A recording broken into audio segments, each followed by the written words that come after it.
Benvenuti nei podcast di Intesa San Paolo On Air, un luogo dove vengono condivise idee, voci e soprattutto storie. Buon ascolto.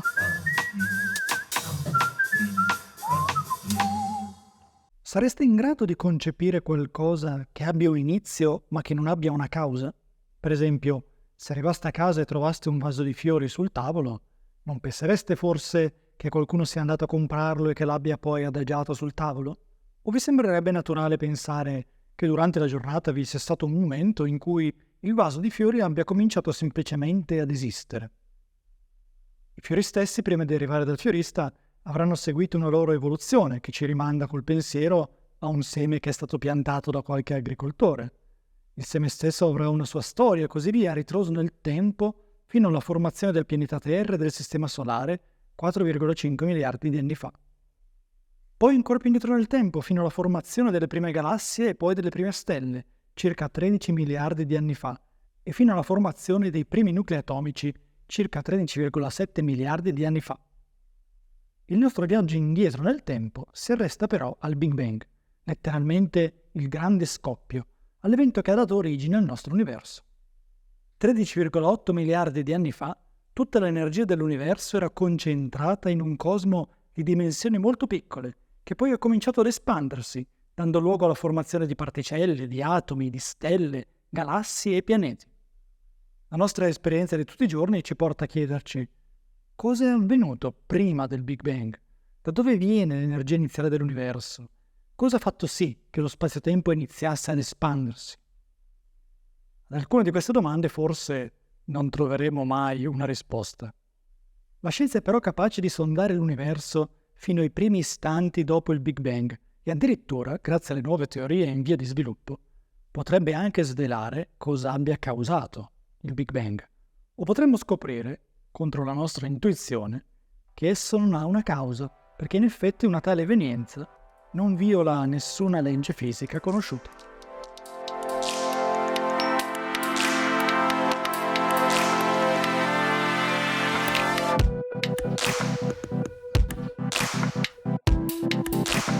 Benvenuti a Oltre i confini del cosmo, il podcast che racconta alcuni dei più grandi misteri della natura, dalla materia oscura al Big Bang, dalla vita extraterrestre al futuro dell'universo, e che vi porta mano nella mano in un viaggio nello spazio e nel tempo per osservare il cosmo da nuovi punti di vista, per andare a caccia degli indizi di cui la scienza ha bisogno per espandere sempre di più la nostra comprensione del mondo.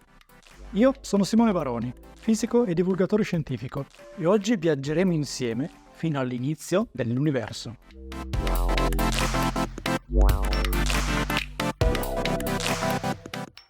Richard Feynman, grandissimo fisico e premio Nobel per la fisica nel 1963, disse una volta: quando uno scienziato dice di non essere molto sicuro di un dato o risultato, vuol dire che effettivamente non ne è molto sicuro.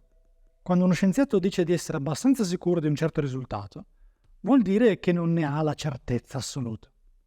Quando uno scienziato dice di essere assolutamente certo di un dato risultato, vuol dire che non ne ha la certezza assoluta. Questa battuta di Feynman ci dice che la scienza non fornisce certezze assolute. La scienza ci dice con quanta confidenza possiamo affermare che un evento sia avvenuto in passato o se avverrà in futuro, e anche che dobbiamo sempre essere aperti a cambiare idea nel caso che nuovi dati sperimentali ci indichino che le cose stanno diversamente. Oggigiorno esistono molte prove a favore dell'esistenza del Big Bang e questo ci rende molto sicuri del fatto che il nostro universo abbia avuto inizio con uno stato molto speciale, in cui l'energia era tutta concentrata in un cosmo di dimensioni molto piccole e che ad un certo punto abbia cominciato ad espandersi. La prima prova a favore del Big Bang, e che fu scoperta da Hubble nel 1929, è il fatto che quasi tutte le altre galassie si stanno allontanando da noi e che più una galassia è lontana, più essa si allontana a velocità maggiore. È facile convincersene utilizzando un palloncino gonfiabile. Vi invito ad eseguire il seguente esperimento, che consiste in due parti. Nella prima avanziamo nel futuro e nella seconda retrocediamo nel passato fino al Big Bang. Prendete un palloncino e gonfiatelo leggermente. Con l'aiuto di un pennarello segnate un punto sul palloncino. Questo punto è la Terra. Ora segnate altri 2 punti a distanze diverse dalla Terra. Questi punti rappresentano altre galassie. Gonfiate ulteriormente il palloncino e osservate la posizione della Terra e delle altre galassie. Notate che dopo l'esperimento, la Terra e le altre galassie si sono allontanate le une dalle altre. Inoltre, le galassie che erano inizialmente più lontane dalla Terra, durante l'espansione si sono allontanate di più dalla Terra, ovvero si sono allontanate a velocità maggiore rispetto alle galassie che si trovavano più vicine alla Terra all'inizio dell'esperimento. Questo è ciò che Hubble ha osservato nel 1929. Più una galassia è lontana e più essa si allontana con velocità maggiore da noi. Ora, grazie al nostro modellino, mandiamo il tempo all'indietro. Basterà lasciare uscire aria piano piano dal palloncino. Man mano che il palloncino si sgonfia, le galassie si avvicinano le une alle altre, divengono sempre più vicine. Se potessimo sgonfiare il palloncino fino a farlo diventare un piccolo punto, tutte le galassie convergerebbero in quel punto, che altro non è che il Big Bang. Passiamo alla seconda prova a favore del Big Bang. Immaginate di allontanarvi milioni di anni luce dalla Terra e di poter osservare una grande porzione del cosmo. Le galassie vi apparirebbero organizzate come in una immensa ragnatela, fatta di filamenti che si intrecciano l'uno con l'altro. Questi filamenti brillerebbero della luce delle stelle di cui sono costituiti. Oggigiorno siamo capaci di simulare la creazione di questa ragnatela cosmica e di riprodurne le caratteristiche grazie a programmi informatici.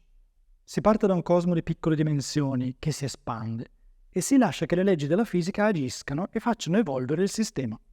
Il risultato è la formazione di una ragnatela cosmica proprio come quella che osserviamo con i telescopi, e ciò è possibile solo se imponiamo che il nostro universo abbia avuto inizio con un Big Bang. Questo rafforza ulteriormente l'idea che il Big Bang sia davvero esistito. La terza prova a favore del Big Bang riguarda invece l'abbondanza degli atomi in natura. Perché il 74% degli atomi nell'universo sono atomi di idrogeno? Perché il secondo elemento più abbondante nell'universo è l'elio, che costituisce il 24% degli atomi? Dalle osservazioni sperimentali sappiamo quali sono le proporzioni di ognuno degli elementi nell'universo, o nel sistema solare, o nella Via Lattea, e l'unica teoria che è in grado di spiegare queste proporzioni è la teoria del Big Bang.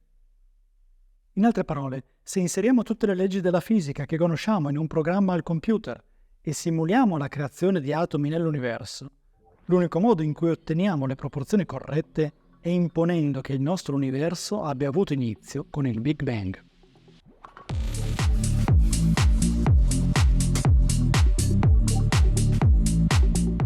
Immaginate una giornata uggiosa, con un cielo ricoperto di nubi.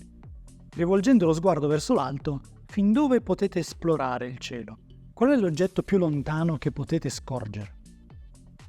Osservare con gli occhi significa ricevere dei fotoni di luce dagli oggetti che si stanno osservando. In questo caso l'oggetto più lontano che possiamo vedere è lo strato inferiore delle nubi. Infatti, se un fotone parte dallo strato inferiore di una nube, può poi attraversare l'area verso la superficie terrestre e giungere ai nostri occhi.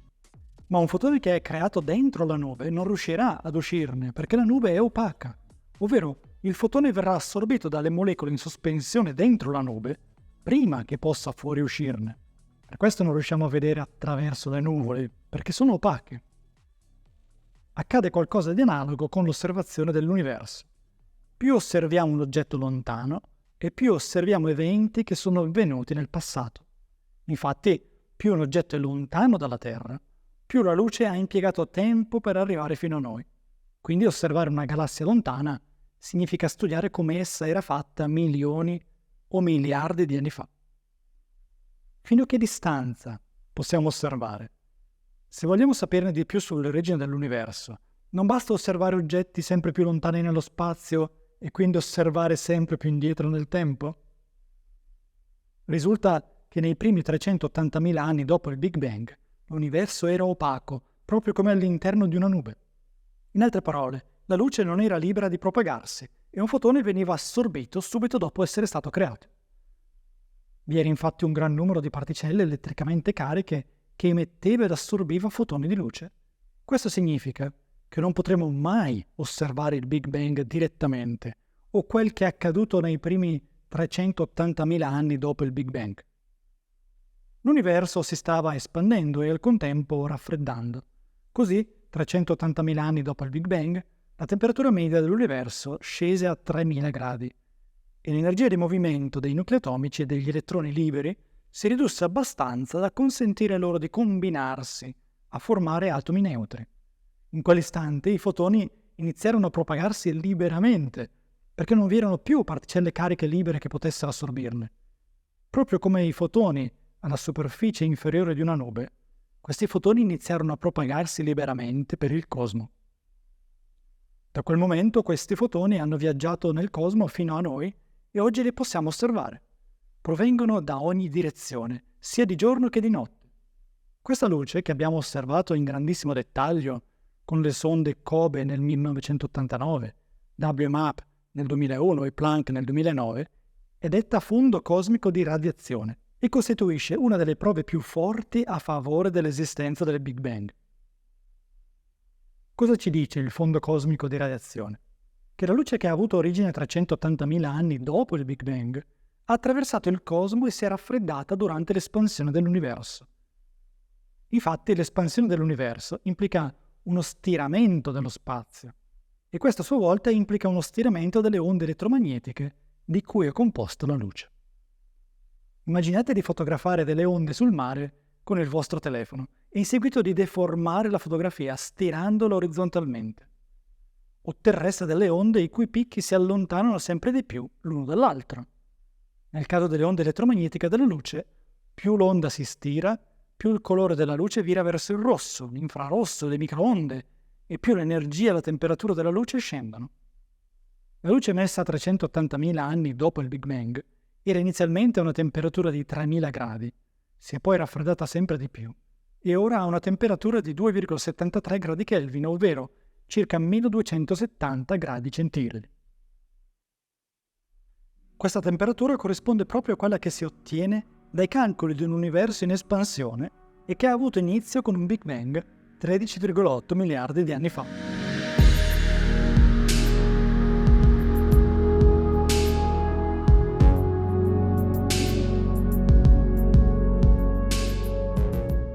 Come facciamo a capire cosa è successo nei primi 380.000 anni dopo il Big Bang? Proprio come succede con i calcoli dell'abbondanza di idrogeno, di elio e degli altri elementi, possiamo basarci sulle osservazioni sperimentali e poi usare le nostre migliori teorie della natura per estrapolare cosa sia successo nei primi istanti dell'universo.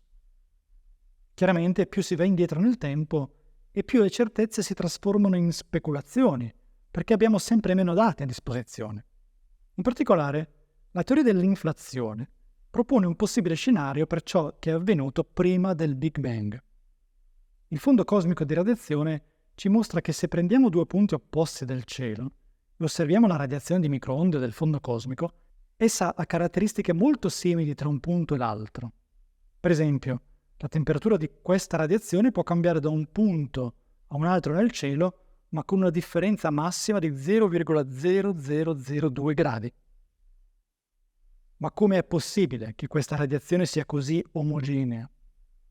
Una possibile spiegazione, sebbene sia un tema molto dibattuto nella comunità scientifica e non tutti siano d'accordo, è data dalla teoria dell'inflazione. Questa teoria dice che 10 miliardesimi di miliardesimi di miliardesimi di miliardesimi di secondo dopo il Big Bang ci fu un'espansione violenta che durò una frazione infinitesima di secondo e che aumentò le dimensioni del cosmo di un fattore 10 alla 50.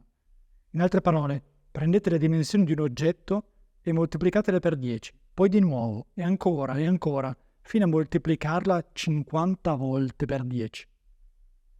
Questa espansione violenta si sarebbe poi conclusa e l'universo avrebbe continuato ad espandersi ad un ritmo più lento. Perché l'inflazione spiegherebbe l'omogeneità del fondo cosmico? Provate a pensare a un pallone da basket o da calcio con una superficie ruvida, con scanalature e parole in rilievo. Se potessimo gonfiare questo pallone e ingrandirlo di 10 volte e poi ripetere l'operazione per 50 volte, l'altezza delle scritte in rilievo e la profondità delle scanalature si assottiglierebbero in modo molto forte e otterremmo una superficie che potremmo considerare liscia, senza rilievi né scanalature. Si pensa che se la teoria dell'inflazione è corretta, allora è possibile che il nostro universo non sia l'unico universo esistente, ma che formi parte di un cosiddetto multiverso. È come se esistesse un universo ancora più grande del nostro, anch'esso in espansione, e in cui può improvvisamente scatenarsi un'espansione violenta, un'inflazione appunto. Solo che questa inflazione non avviene dappertutto allo stesso momento, ma solo in certi punti di questo multiverso. Laddove l'inflazione si innesca, lo spazio-tempo si espande di forma violenta, creando una bolla all'interno del multiverso. L'inflazione poi si ferma, e ognuna di queste bolle, dette universi bolla, si evolve in modo indipendente senza mai sovrapporsi con gli altri universi bolla, perché il multiverso nel frattempo continua ad espandersi. Se questo fosse vero, il nostro universo potrebbe essere una di queste bolle. Uno dei punti deludenti del multiverso è che non vi sarebbe modo di entrare in contatto con gli altri universi bolle e quindi nemmeno di verificare che esistano.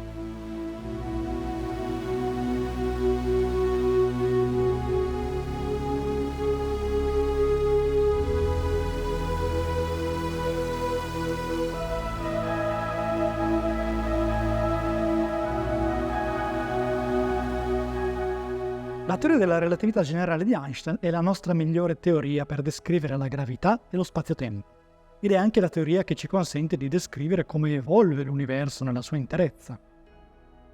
Come ogni altra teoria, però, ha i suoi limiti di applicabilità, ovvero è in grado di descrivere bene cosa accade in certe situazioni, mentre in altre le sue equazioni danno risultati che non hanno senso. Per esempio, questo succede per oggetti così piccoli per cui entrano in gioco effetti quantistici, che cambiano le regole del gioco. All'interno di un buco nero, quando la densità raggiunge valori critici, si palesano fenomeni quantistici che la relatività non è capace di descrivere.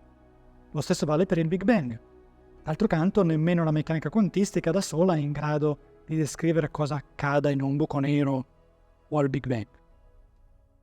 Se vogliamo capire cosa sia accaduto subito dopo il Big Bang e se l'inflazione è davvero avvenuta, abbiamo bisogno di una teoria che sia in grado di descrivere sia la gravità e lo spazio-tempo che i fenomeni quantistici.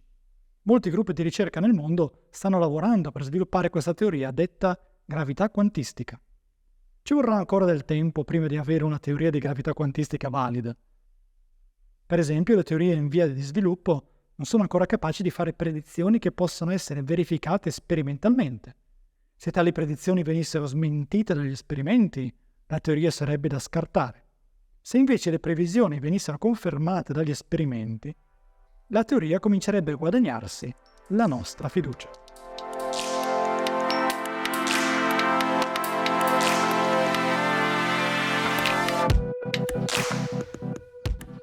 Man mano che la nostra conoscenza della natura aumenta, riusciamo a penetrare sempre più indietro nel tempo, avvicinandoci al Big Bang. Non solo grazie a osservazioni sperimentali sempre più raffinate, ma anche mettendo a punto una nuova teoria, la gravità quantistica. Riusciremo a capire cosa sia accaduto prima del Big Bang? O da dove venga l'energia iniziale del nostro universo? O scopriremo che il Big Bang effettivamente non ha una causa? Nel prossimo episodio di questa serie ci occupiamo di uno dei più grandi misteri dell'universo, la materia oscura, che costituisce il 27% dell'universo, ma la cui natura è ancora ignota. Oltre i confini del cosmo è una serie podcast prodotta da Intesa San Paolo On Air, ideata e scritta da Simone Baroni, con la cura editoriale di Roberta Messuti. Grazie per aver ascoltato i podcast di Intesa San Paolo On Air. Al prossimo episodio.